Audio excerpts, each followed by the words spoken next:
Howdy, howdy. We are live on a Friday night, and Taylor and I have a guest, Stefanie of Trek Long Island, to talk to about this convention that we're both going to be attending soon. And I see there's people chatting in the audience. So, Taylor, I think we can go ahead and get the show started. Sounds good. I'm Fathery. I'm Miss Taylor. And this is Tex-Trek.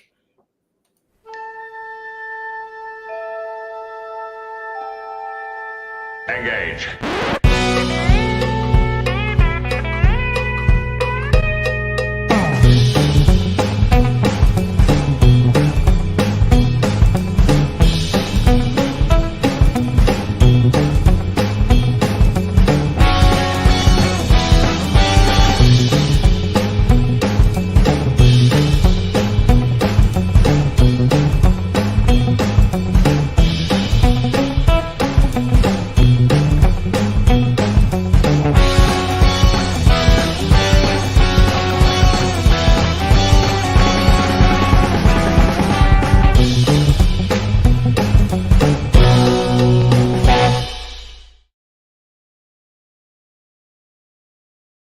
Welcome back aboard the Starship Texas for the 331st installment of the Tex-Trek podcast, the home of Star Trek fandom from deep in the heart of Texas, where we take a deep look at Star Trek, old and new. And tonight we are talking to the Trek Long Island Convention. It's my understanding founder and runner. We're going to talk to her all about that. But Stefanie, I don't want to mess up her last name, so I'll double check with her when we bring her out in just a moment.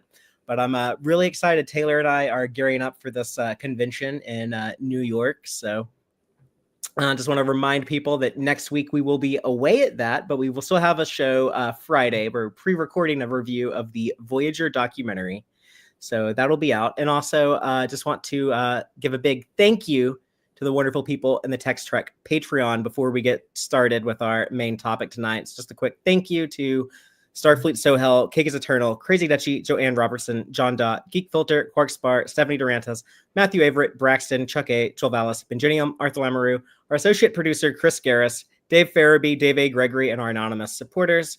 And I just want to remind people we'll be having a Patreon watch party on June 14th. And if you're listening to us live on Friday, then you need to come by the Tex-Trek Discord tomorrow on Saturday, May 24th at 5:30 p.m. Central. We're going to be celebrating Joel's birthday with him, one of our bridge crew or higher level patrons, also a great addition to our show and frequent panel member on here. But we're going to be celebrating his birthday by watching some episodes in the Tex-Trek Discord. So please come by for that. We're doing Our Man Bashir, the DS9 James Bond episode, and the Prodigy episode, Ghost in the Machine. So some holodeck shenanigans then. But with all of that out of the way, I don't have any other announcements. So Taylor, let's bring out Stefanie. Let's do it. Stefanie, Hello. Thank you so much for being here tonight. Thank you for having me tonight. And just let me make sure I get this right. The last name, is it Gangone? Gangone? Yeah. How do you say that? You had it first, Gangone. Okay, that's what I thought, but I wanted to make sure before I butchered it. My last name, Fathery. A lot of people mess that up. I have to be like, is this father with two E's after the R, Fathery? But you can also call me my first name, Steven. That's fine. Just like, yeah, Star Trek. People go by their last name, like Sulu, Janeway. You know, I'm Fathery. But is Steph okay? Yeah, whatever you want to call me, as long as it's not a bad word. I don't care. I want to call you Miss Stefanie because I as like a librarian. That's like a yeah, I am. Like That's what they call me at the library. They call me Miss Stephanie, the little kids. Perfect. Okay. I have little kid mentality, so we'll get along. You can talk to me on my level. But Miss Stefanie, just before we start talking about Trek Long Island, I have to ask you. You are, I assume, yourself a big fan of Star Trek. I am. Yeah, I like it a lot. So just out of curiosity, just can you talk about your relationship to Star Trek? Like when did you start paying attention to it? I have no idea. I think it was mind melded into my head one day. Because seriously, I have no idea. I think back and I just always remember it. I can't remember that day like, oh, I discovered Star Trek. No, I have no idea. It's the hardest question for me to answer. It's like asking, what's your favorite book? Oh, I don't know. So Yeah. I have no idea. Like I remember the classic. I remember watching everything, but I don't know that pinnacle day. But I was mind melded. I think in the middle of the night, I was mind melded, woke up, and I was loving Star Trek.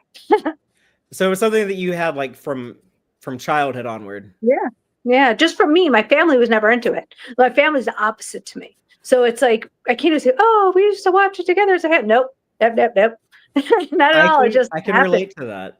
That's the story of my life. It was like so many people. It's like, oh yeah, I watched it with my dad or my grandma or whoever. It's like, no, like I was the only one in my family who was into this stuff. But just out of curiosity, like not your absolute all-time favorite, because yeah, picking favorites are hard. But just any like standout shows or characters that really meant a lot to you. I love the Ferengi, and everybody will tell me I have an obsession with the Ferengi and their culture. I do. Well, I'm obsessed with feminism and Ferengi. I'm obsessed with it. Those two areas intersect a lot. We have like Mugi Ishka on DS9. So yep, a lot of they progress so far. So I just love watching them. Yeah, I would love to see that storyline continued someday. For some modern show to pick that up. Well, it's my understanding that this convention, Trek Long Island, it's also associated with your charity. So I don't know where you want to start, but if you want to tell me something about your charity, or how would you describe Trek Long Island to people who haven't heard of it? So my charity and Trek Long Island are two different organizations. So Trek Long Island, we run our convention each year, and we pick a charity each year to raise money for auction. So like the first year we raised money for the Lavelle School for the Blind. The year after we did the Trevor Project and the Pancreatic Cancer Network. And this year we're raising money for my other foundation, Library for the Kind. And Library for the Kind raises money for children, raising money to get them diverse and inclusive books. Oh, cool. So this is the third year of Trek Long Island? Mm-hmm. It is.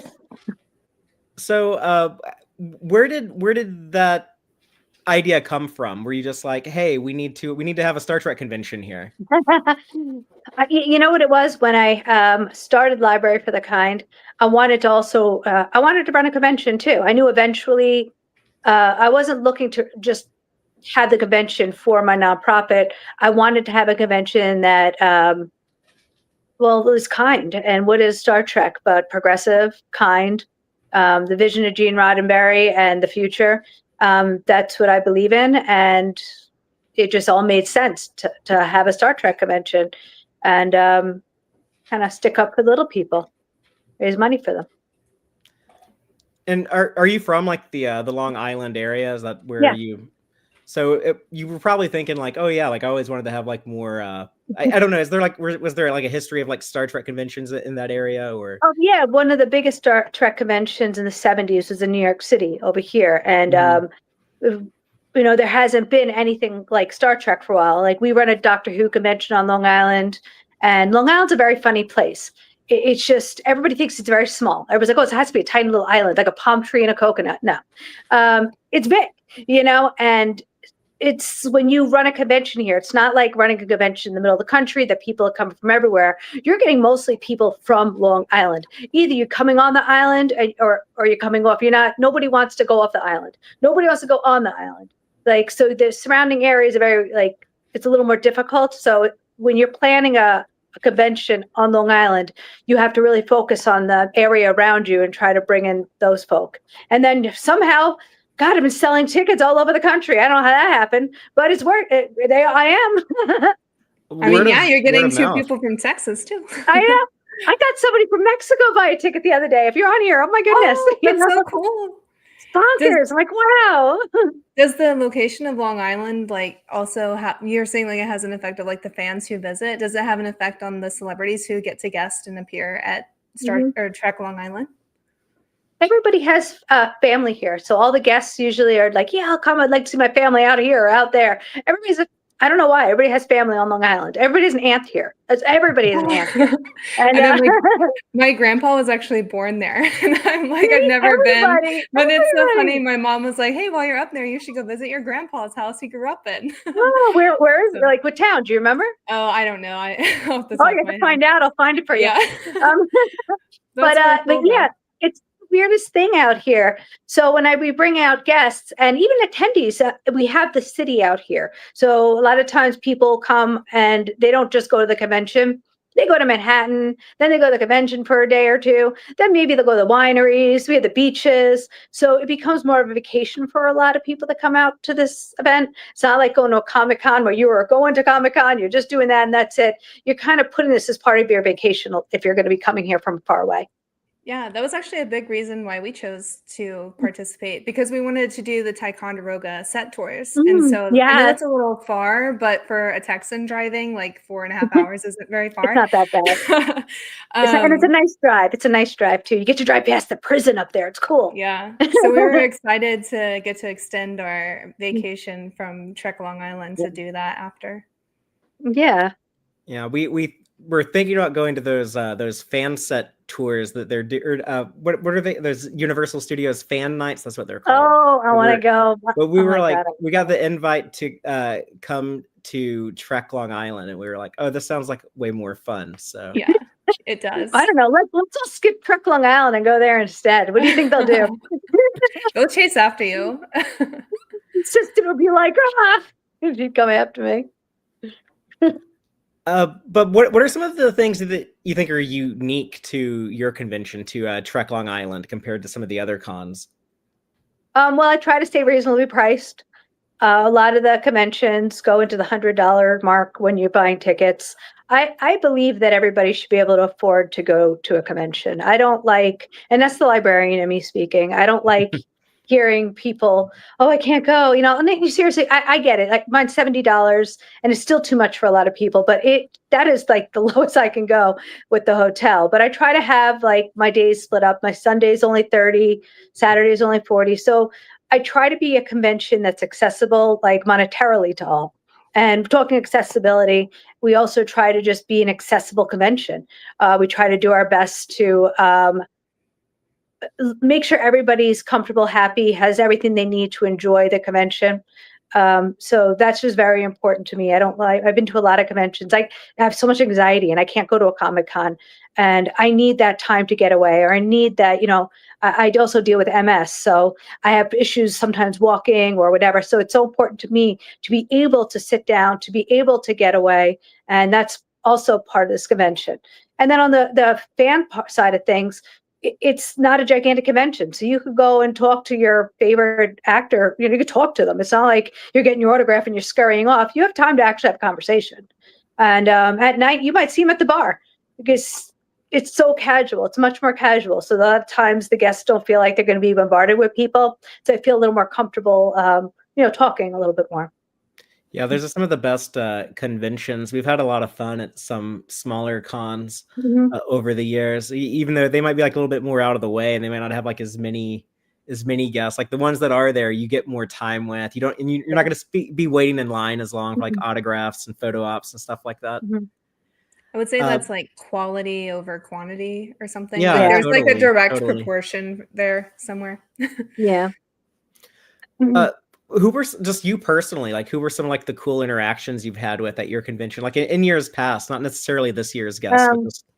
Years past. Well, of course, Doug Jones. I mean, come on, Doug Jones. Oh, sweetest man ever. He's so cool.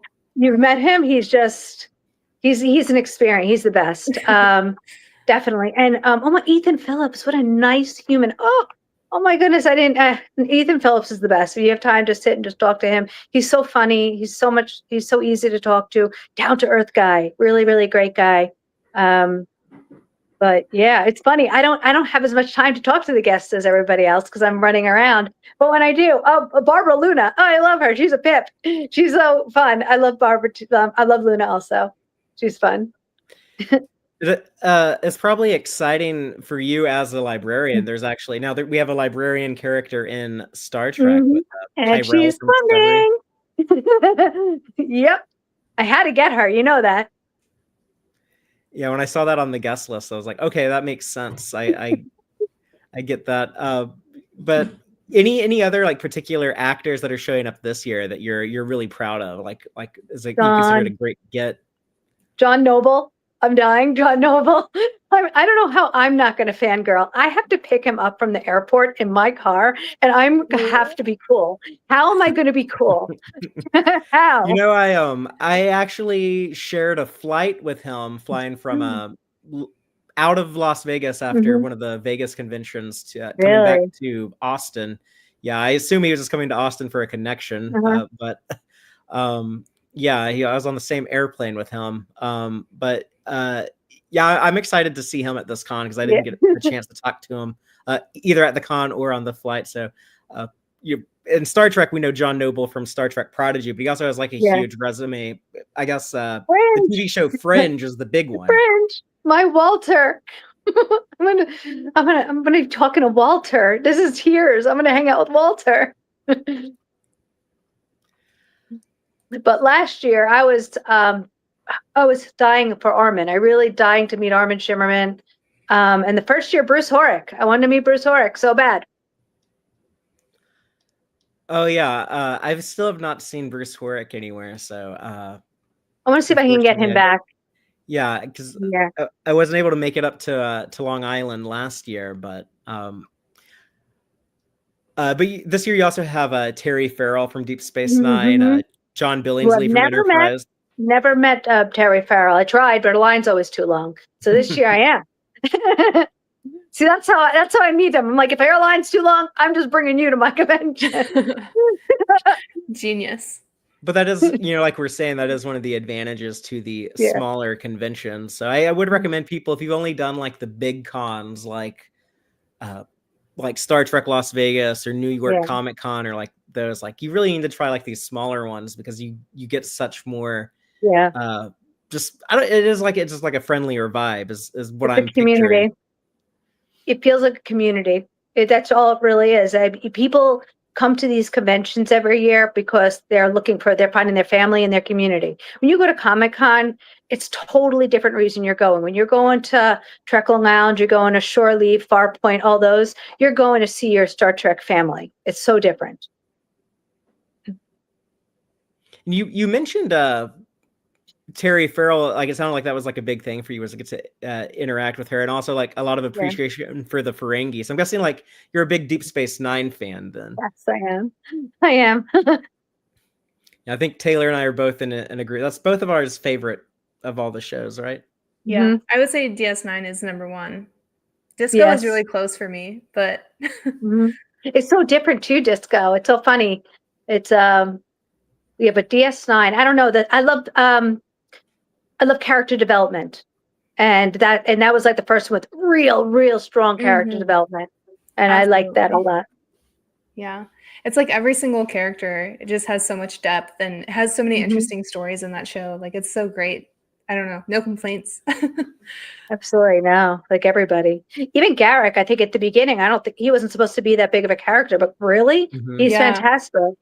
I get another person dying to see Andy Robinson. I wanted to get him for first year, and I spoke to him in Vegas, but it just didn't work out that year. So I'm so happy to finally have him. Yeah, I was about to mention that you also have Andy Robinson from DS9 there. So also directed a couple episodes of Star Trek. So as Star Trek writer and director.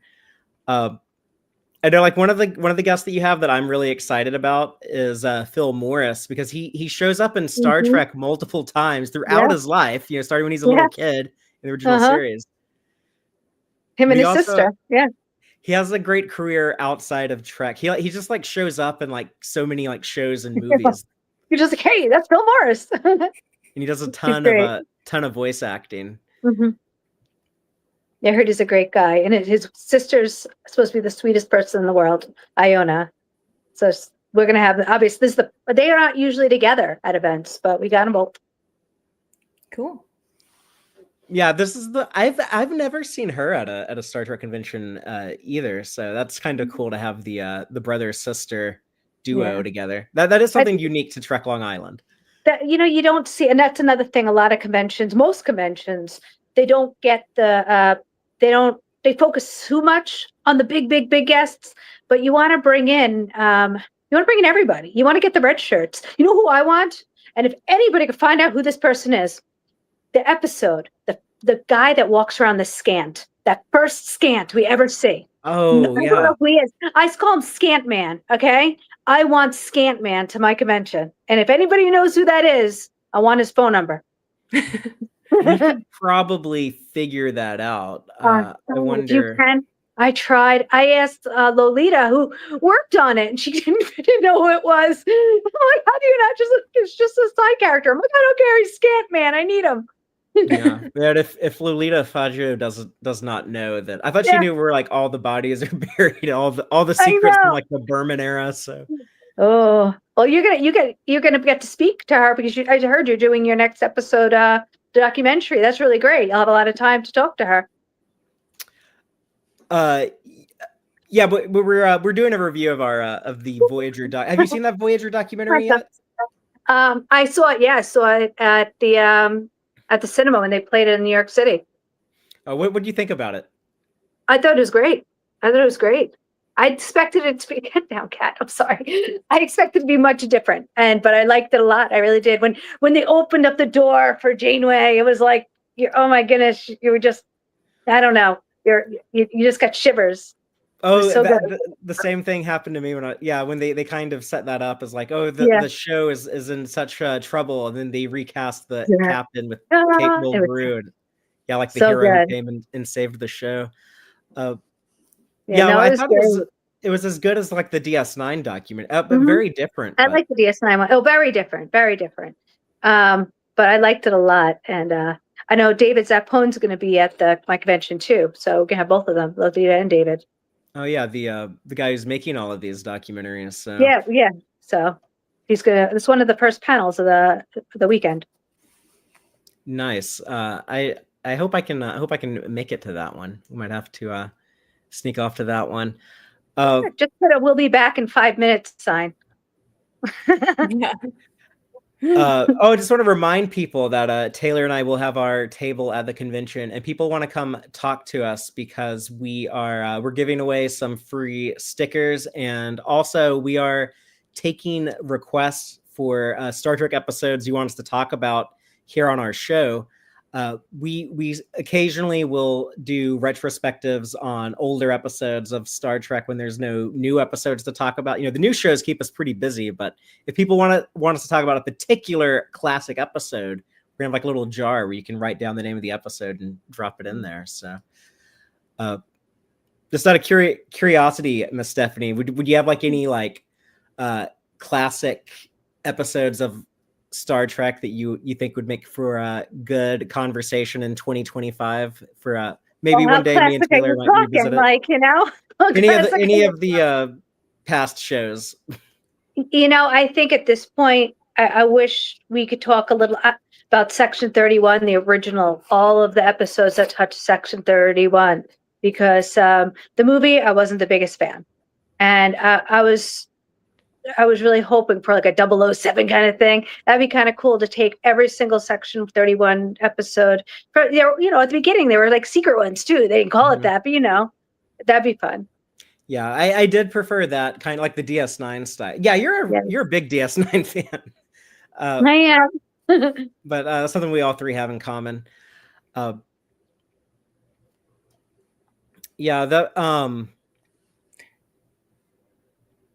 you were asking like how classic, how far back. Like I noticed that you have the TOS actress from trying to think of the name, but Louise Sorel.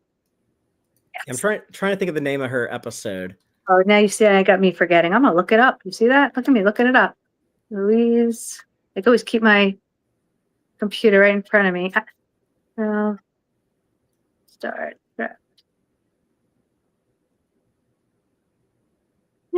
Talk amongst yourself while I look. La la la. Requiem for Methuselah. There we go. Ah, okay. But she was the android woman that Kirk fell in love with, and then Spock has to do the mind meld forget. So I always make the joke, like, falls in love with all of them. Yeah, I always make the joke watching that episode, like, oh, does Spock do this? Like, every time Kirk falls in love with a different woman on the show, like, is there always like some like secret moment where he comes in, like, makes Kirk forget? What you wonder, is he putting something in their head too? And what is it? But I don't think I've ever seen her at a convention either. No, she doesn't do them as much either. See, my first year, I tried to get a lot of the women, the original cast women. It's hard to get the original cast anymore. I mean, for depressing and horrible reasons, it's hard to get them. But I try to get 1 or 2 people in each year. Mostly one of the people that Kirk falls in love with, because there's so many people that they're collecting the woman of Kirk. So if I can get each year get one in, then like, help fill people's autograph lists. Who have you had at the convention previously from the original series? First year had Barbara Luna, Franz Nguyen, Tanya Lamani, and Sandy Gimple. Last year, I'm forgetting everything because my brain is completely fogged. So, but I did. That's a good lineup, though. Sandy Gimple, I believe, is my hero. I think she might be the only living person from the production of the first the first pilot, The Cage. Like, I think all the other. Yeah. Oh, I think you're right. Yeah. The people, like, both in front and behind the camera, I think we've all lost. So let me tell you something about Sandy. She's still stunting. She's the last 2 years ago when she was at my event, she was still a stunt woman. She's phenomenal. She is if I could be her just like her in the future, I'll be a happy person. She's an amazing person. Yeah. And I guess, being a Hollywood stunt woman, like, she stayed in shape all these decades, and it's paid off because she's still like incredibly healthy. And she was in the Weird Al movie. You know that? Oh, and UHF? Yeah, no, the later one with Radcliffe. I don't know that movie then. Oh, it's good. You got to see it. I do the fake the bio documentary. I forgot that was a thing. Yeah, it was like a parody bio drama. Yeah, like a mockumentary. Yeah. Yes. Cool. Except I believe it. I refuse not to believe it. Taylor, I don't know if you're that familiar with Weird Al. I think he might be before your time, but that's I don't know a lot of his music. But you did tell me the other day that I was quoting him, but it was like a TikTok sound. Like, that was how I knew him. And then another one of your guests that I'm really excited to see next week is Susan Sackett, the personal assistant to Gene Roddenberry. Yes, and she was in the show for one episode. She was in the background, I think. I don't think she really had a part, but she was on it, realistically. Was that in TNG? Original series. She was walking around. Yeah, she's no idea about that. Yeah, she's great.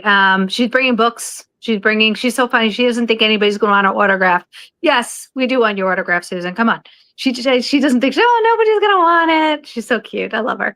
I can't wait to meet her. I've heard great things. And she's also going to have, like, a lot of insight into, like, she was working as Gene's assistant during all the TOS movies, and like when TNG got started in the 80s and stuff. So I know I have like a ton of questions for her. So I'm excited to see her there. I don't think she's ready for it. I don't think she realizes how excited people are to see her. I don't. But I'm excited to see her. Someone like Susan Sackett, who does not frequently do conventions, or Louise Sorel from Requiem for Methuselah, are they local to the Long Island area? Is that why? No. Louise isn't too far. No, we're flying Susan in. She's not close, but I wanted to get her here. It's just like I said. I like to bring people who I feel people should meet. I don't know how to say it better. I'm like, these people are great. They don't get out, or you never get to see these people. So they're getting up in age, and let's bring them out. Yeah, and thank you for doing that, because I think they have a lot of insight to share with the fans who turn up for this kind of things. So they do. I don't want them to be forgotten. I don't want but all the newer stuff coming out, people need to remember that these are our original gals. So let me just ask you, just more so out of my personal curiosity, but when you make those approaches to these people, how do those conversations tend to go about, like, clearly, like, you want them there, so how do you sell your convention to them? Really, honestly, we go through agents for everything, but the few actors I have spoken to, a lot of times they just want to come. It's fun. It's funny, on the Sci-Fi Sisters, Armin Shimmerman, and I can only say, because he said it right on Sci-Fi Sisters, that we treat the guests like gold, that they have a good time and we treat them like gold, and that gets around. I don't think when I bring somebody to my show, they're my guest. I'm not bringing them to my show to be able to show them off and rush them to this, rush them to that. No, they're my guest, and they're treated like royalty. And I think that's how it works for us, that we just have a reputation of treating people nice. Well, that's a pretty quality, person to get a good review from, with Armin Shimmerman. I think he's gonna have a lot of respect to both fans and other actors are gonna look up to whatever he has to say. So yeah, God, I'm so happy he said that. I owe him a lot of Latinum for that. I'm just kidding. Now I see why you love Ferengi so much. That was before that. Yeah, you're on the Quark payroll, I guess. But it's funny. For years, I'm like, God, I want to meet Armin Shimmerman. And then I'm like, oh, I'll just have a Star Trek convention. I'll just get him. That's not why. But I always joke around. That's why I do it. I get to meet Armin. You kidding me? But he's another one of those actors who's just, such a sweetheart. I know that there's some actors are more mingly than others. And like, I get it. I have times when, I don't want to talk to a lot of people either. Yeah. But I frequently see him at conventions, just being so generous with his time and with people who want to talk to him. Yeah, you really got to understand. I think people forget, people have bad days, and you just got to, and what it is, and they're doing when they're up there and they're with their attendees. I mean, they're genuine. If they're having a bad day, they're acting, and that's hard. So you got to think of it that way. Well, let me ask you, is there any advice that you would give to people who, like Taylor and I, who are attending Trek Long Island for the first time? Plan what you're doing. I make sure we have everything on the website there and ready. Make sure you're finding everything you want to do. Write it out. Just don't miss anything. We try to get up on the website as early as we can on purpose, because I want people to get their photo ops and not miss the panel they want to do. Just plan it. That's all I can recommend. Speaking of that, panels, I know there's multiple rooms for panels, right? There's gonna be like multiple panels going on. Yeah, there's 3 panel rooms and a main stage. So, there's gonna be a lot going on over the 3 days. Just in years past, what were some of the memorable panels that you've put on at the convention? Do you think I actually saw any of them? God, I don't know. God, I got to tell you, I'm working so much that it's so hard for me to answer that question. That's a question for a guest that goes to my convention. I really don't. There's ones that I'm proud of and I was excited for, but the person Matt who does my stage, he's just phenomenal at putting together just a great list. This year was a little harder because it's harder to get podcasters this year for traveling, but he does a great job with that and putting together some great panels. And then we have our diversity and inclusion director, Paul, and then Adina, who does our science panels. And it just, if you could see like some of the work and some of the panels that are coming out, they're just phenomenal. we're oh, this is crazy. We have some astronaut, but space people talking about exploring the cosmos, some Star Trek space missions to NASA's reality. And the people running these panels, they're scientists. These are scientists that work in the field. They're not just having a bunch of people that are like, yeah, this would be great. This person is let's see who's running it. They're comparing what they do in NASA with in real life, what's happening on Star Trek. You're seeing some really real life stuff. And then for our diversity panels, Paul used to work in diversity with the government. He had a really great title there, and he knows his stuff. And he brought in some amazing speakers and authors. We do a ton of author panels. That's what I've been working on.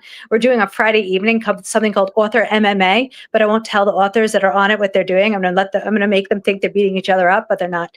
And that's going to be really exciting. And then we have I have a ton of different kinds of author panels during the weekend. Like I'm looking at my list, and there's just so much I couldn't possibly go through it all. Then I have my fan panels where I bring in the USS Britannica. I got the USS Chesapeake coming, and they speak on fan panels. And then there's children's programming. There's some of the local fan groups. Yeah, some are local, some come a little further. Yeah, and I give them space. I give them a table, and I give them space on the schedule to talk. I have a guy doing terror in space, talking about horror in sci-fi. Oh, we're doing a panel. I think it's going to be on Saturday there about unpopular Star Trek opinions. Yes, I see you. We're just going to share some of our unpopular opinions, but I'm also asking people to submit unpopular opinions. And but I think the fun of that will be Saturday at 1:00. Saturday at 1:00. There we go. Yes. The fun of that is going to be in asking people in the room, though, who else agrees with this, and see how unpopular some unpopular opinions are. We might be giving away a prize too to the most unpopular Star Trek opinion there. So encourage people to go to that. You might win a prize. Wink, wink. And this is the first year that we're doing a nightlife too. So this is the first year we're having a real party. We're having the Starship Fabulous Dance Party. DJ Cameron Cole from the city is coming in, and he's popular out in the city. And it's going to be great. So we're starting it off with John Billingsley doing a half-hour game show. Then we're going to jump into the dance party afterwards to go up to probably 1 a.m. maybe. And then on the main stage, we're going to have, oh my goodness, now I got to go over here. No, that's the nice. Oh, we have a comedy troupe coming at 10 and 11 p.m., but that's not for kids. Don't bring your kids. But at 11 a.m., they shouldn't be awake anyway.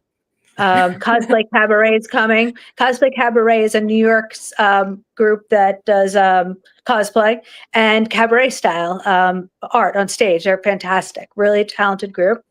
Of course, that we have with Heather Wood. We have Heather Wood, who's going to Proudly Go, and her group to Proudly Go, running another hour and a half show, which probably is not good for children either. So please don't bring them.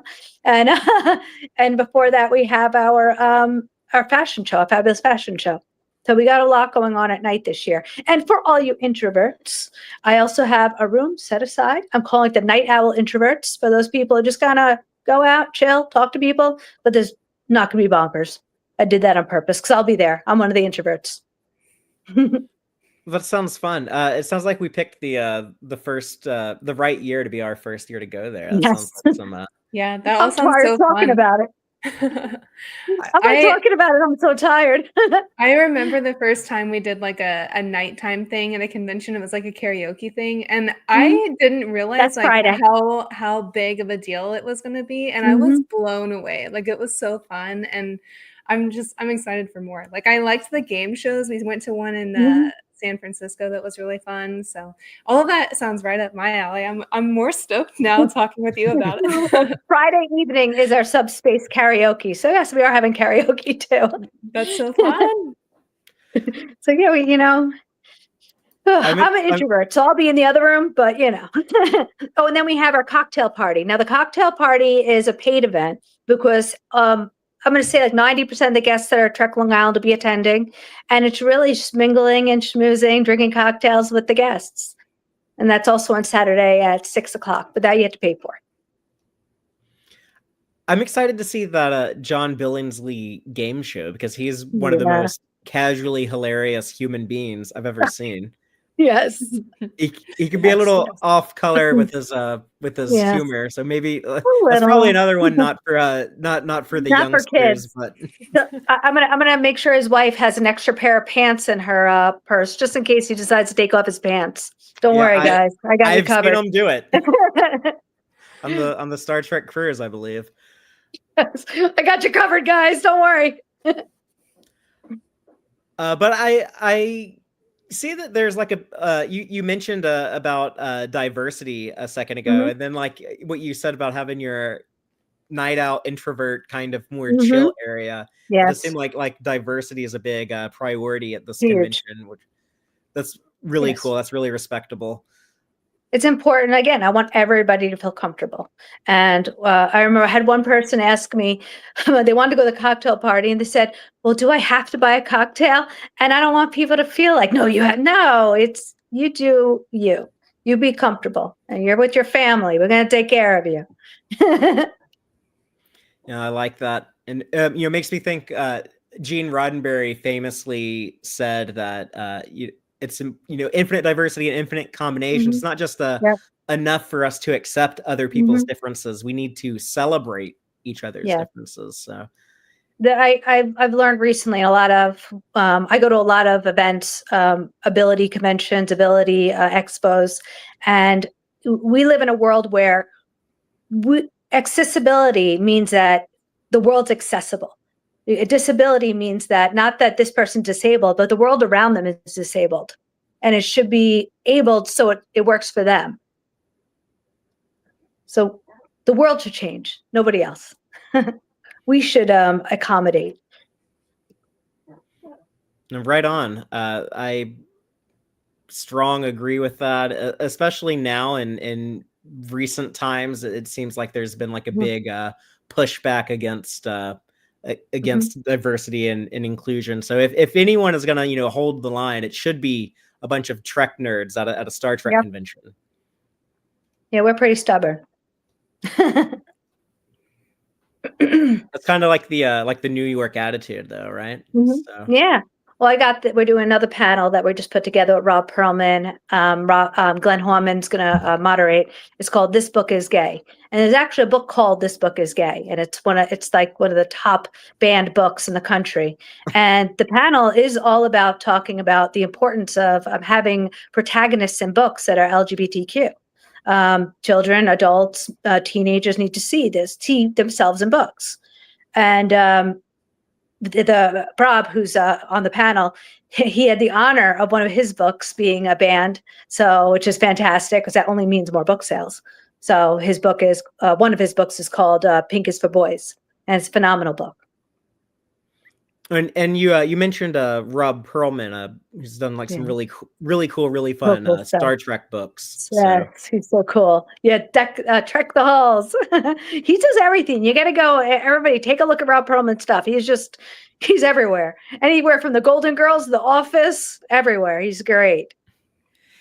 And speaking of the authors, you said that you've been working on preparing some of the author events for the convention. Who are some of the authors that are going to be there? Oh, well, let me see. Let's go to my guest list, because I'm going to forget if I don't. I'll forget everybody. Celebrity guests. Go on my website. See, I even use my website. Oh my goodness. Hold on. Come on, computer. See, I use the bad computer. Those are my people. Those are my team. I got Michael Jam Friedman and Keith DeCandido, who are going to be MMAing it out on Friday evening. So be ready for their battle. I'm going to call Battle of Wits. How's that? Derek Tyler Atico. He's going to be there to talk about his book, The Autobiography of Benjamin Sisko. So I'm going to have a separate panel for him. Catherine Asaro. She's a sci-fi writer. I've never met her, never worked with her. Actually, fantasy writer, I believe. And so we'll get to know her more this weekend. Everybody get to know her better. Robert Greenberger will be there. He's also a Trek author. Jan Fennick. I just put her up. She's an author, but she's Doctor Who. She's she's going to be on. She's going to be moderating the Women Who Write panel. She's phenomenal. Also, she runs the cosplay show too with Heather Wood.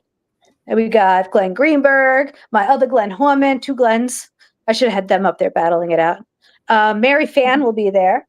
John Peel, Ken Deep, and Aaron Rosenberg. Those are my authors. And I see Michael J. Friedman. Michael J. Friedman, yeah. Has also done, I'm familiar with his work. He's also done some Star Wars stuff too. Yeah. So. Yeah, he touched everything. We're doing a Sherlock Holmes panel because a lot of these guys have done Sherlock Holmes. So. What's this, the MMA event that you're talking about where they're MMA. Pit these writers against each other? I'm not telling what's happening. We're working on me and Adina McNagna. She's our I pronounced her name that's wrong. Sorry, Anita, I pronounced it wrong. She's going to be on stage too. She's a fantastic scientist. She's an author, and she's also our stage person who's going to be speaking on stage the whole weekend, introducing everybody. And she's going to be hosting author MMA. I wish I had a bell. Oh, I don't. She's an awesome.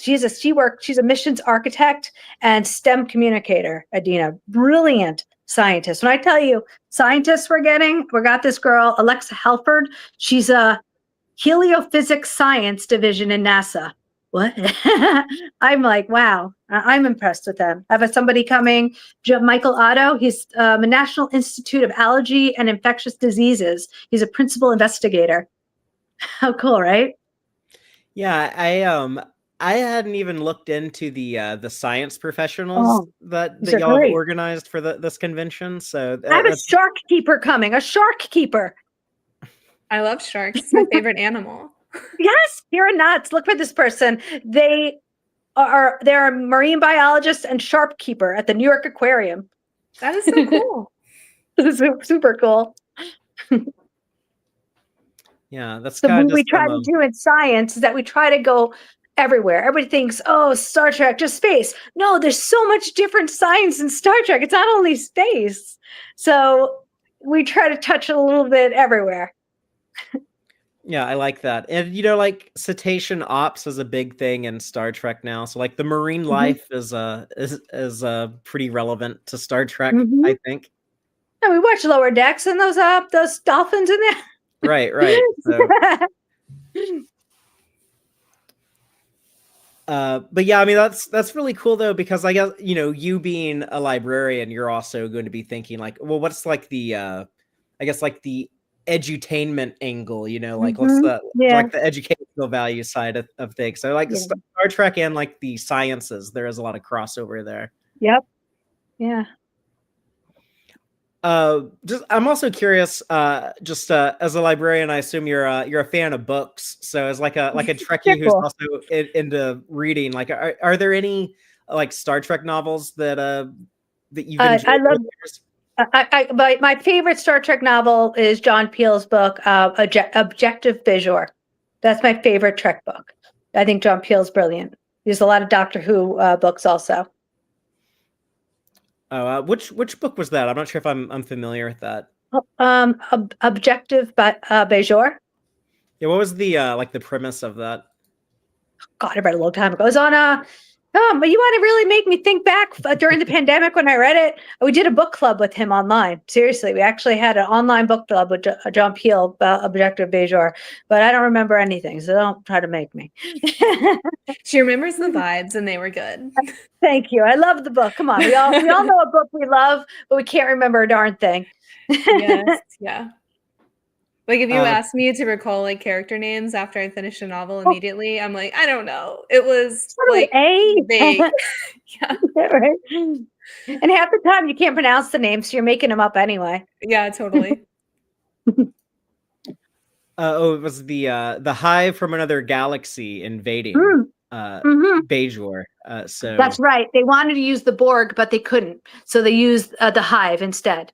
See, I'm remembering. Yeah, that's exactly what I just read off of Memory Alpha. Author John Peel wanted to use the Borg, but editor suggested developing an original antagonist instead. So there we go. Which is great. It really is a great book. If people haven't read it, read it. Yeah.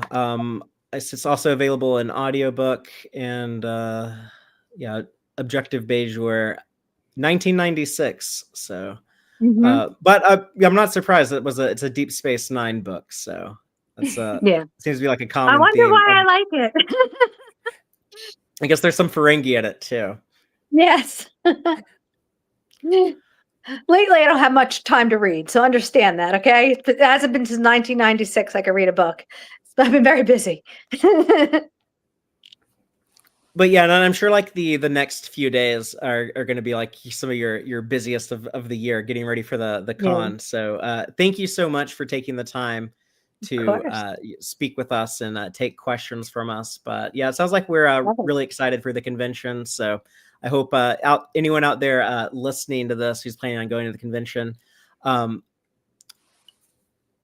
But let me ask you, like, in the coming years, I don't know if you're even thinking like ahead, but like, do you have this is the third one you've done. I assume you're going to want to keep this going.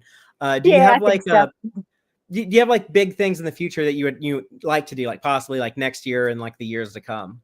It's funny. We always have this image of what we want to do, but then we call the guests and they're busy that weekend. So we kind of figure it out as we go. But really, next year it's a TNG anniversary. So I'd like to do something with that. But unless they're available, I won't be. We'll see. It's kind of what I try to do. I like themes. Themes are good, but at the same time, I like to also get a little of everything. Yeah, like Star Trek is kind of a theme in and of itself. So it's like, exactly. Yeah. What do you call that? It's like wearing a hat on a hat. If you have. But it sounds like there's also crossover with some other science fiction franchises. We have people who also wrote Doctor Who and Star Wars and stuff like that. So are there any other like sci-fi properties that you're also a big fan of that are going to be represented at this convention? Like Fringe, we got John Noble from Fringe. We got Fringe. So you said that, and that's true. Fringe. Let me think. Oh, why are these questions? These questions got me thinking. Now I'm like looking at my guests. Like I don't know what they do anymore. Let's think. I'm so random. What I like, you have to understand. I like such random things. Like. Well, you know what? Who I'd love to get. I'd love to get him to the show. I don't know if I ever could afford him, but first of all, Severance. Did you ever see Severance? That guy, Zach Cherry on Severance. He was also on Fallout. He was in oh my God, what's the other one? He was in something else that I can't think of right now, but super amazing. He was on Lower Decks. He was just like a side little mini character, but oh my goodness, that gives me a reason to get him. And he's in and he lives in Brooklyn. Oh yeah, right down the road, basically. He played Ensign Amadou in the episode Caves. I think he was the scared guy. He's one of the Delta shifters. Yes. So I had no idea that was him. Me either. I had no idea. Somebody said so. I'm like, no, he wasn't. So I had a reason to get him, but it was too late this year. But I was like, oh my God, I have a reason to get Zach Cherry. He's been in a lot of stuff. He's been like a couple of Marvel things, I guess. I'm looking at his Wikipedia page now, but he's done a lot. I think you kind of forget because you forget he plays such different characters. You forget he's the same person, and he didn't really look like himself on Lower Decks. He's got that Jeffrey Combs effect, kind of like that chameleon actor ability. But one day I'm going to find him. I'm going to track him down. I tried to get in touch with him. I couldn't find him, but I'm going to drink coffee at every coffee shop in Brooklyn for the next year. I'm going to find him. And he's local to the New York, New Jersey area. He's I see he was born in New Jersey, so it's like, he's a local dude. Like he's got to do it, right? Yeah. He's got it. He has no choice. He's right here. Come on, Zach. If you're watching this, if you see this, come to Electric Long Island. Everyone tweet at Zach Cherry or Blue Sky or Instagram, whatever. Like tell him he needs to get his butt to Trek Long Island next Yeah, year. I called that agent, but I think the problem is all different kinds of agents, and this might be not the agent that does that. So I'm having a hard time finding the right one. Well, I'm excited to see the people that you do have booked for this year, and also I hadn't really thought much about like the authors or science professionals, so now I'm excited for that, and it's cool to hear about the. It sounds like this will be a bit of an expansion. You're saying that you've added this new nightlife programming, so is it fair to say? We have our auction too. We have our auction on Saturday evening. No, Sunday. Wow. Sunday afternoon, evening at that time, about 4:00. And that's where we're going to have a whole bunch of things that we're going to be auctioning off tonight. We might have posted it already. My other guy who posts on social media about some of the auction items, but all the money is going to go for Library for the Kind and raising money for children's literature. That's Awesome. That's really cool. And you mentioned it a little bit earlier, but your charity Library for the Kind. Just before we sign off, I just want to ask you: is there anything else you want to say about that charity, or if people want to learn more about that? Where can they find that? They can go online. My website is part of a big website right now. If you go to Storytime Solidarity, you'll find Library for the Kind. I'm working on having my own website, but we started off together. Storytime Solidarity is a huge organization around the globe, founded in Canada, run by somebody called the Lavender Librarian, this girl, Kate, who's super amazing. And we have some real bookie people. Michael Threets, he's also in our group. Phenomenal library joy. That's his motto. He's fantastic. And if you go to Storytime Solidarity, you find Library for the Kind. We just got our 501c3 status, just got it. So we're ready. We're ready to really start doing things. We want to create book nooks with diverse and inclusive reads, starting with the New York area and start building out. And my boyfriend's a carpenter, so he's going to help build these things. I have an organization to donate books, and we're just going to start doing this. That's really cool. And when I first started talking to one of your convention partners, Matthew, about this con, I didn't really know much about the behind the scenes stuff. And I really respect that kind of work that you're doing, especially in this day and age when so many, things related to libraries and education. There's there's such a effort to defund and take away from those essential parts of our society. So y'all are doing the Lord's work. Y'all are doing Q's work, or the koala, whatever whoever you believe in. Greater power. Right now, it's the nonprofit organizations are the ones that are going to help and make the difference. It's us. Cool. Well, we got this, guys. I encourage people to go, look up what you're doing with your nonprofit, because that is really great work. Thank you. But again, thank you so much for taking some time to speak with us tonight. Is there anything else you want to say about Trek Long Island? Yes, go to Trek Long Island at treklongisland.com, buy your tickets, and come on down now. Well, we'll be there. Stefanie will be there. So you're going to have some, at least the three of us to hang out with. We all seem cool, but there's a lot of fun guests on there. Just Taylor, is there anyone else that we didn't mention that we probably should, that you remember from the guest list? I mean, I was really excited about the librarian being called in.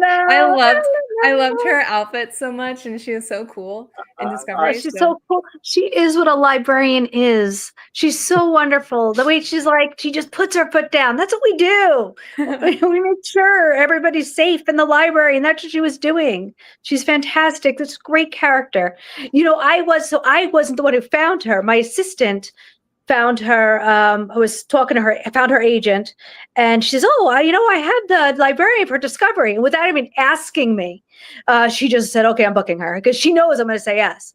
So she just booked her. That was awesome. I'm excited to meet her. Yeah, I've talked to librarians that were like, "Oh, that was such cool librarian representation on TV." Yes. They didn't get the mean old lady telling people to not talk so loud in the library. It was a more realistic depiction. Protecting the library. She appreciated having a book in the library. She never had one. Well, it's so cool. Thank you again, Stefanie. Thank People you. can go to treklongisland.com to review the guest list and purchase tickets. But again, Taylor and I will be there next week, and we'll have a pre-recorded show. We're reviewing the Voyager documentary on Friday next week. But with all that being said, we're going to go ahead and close off. And until next time, as always, live long and prosper, y'all.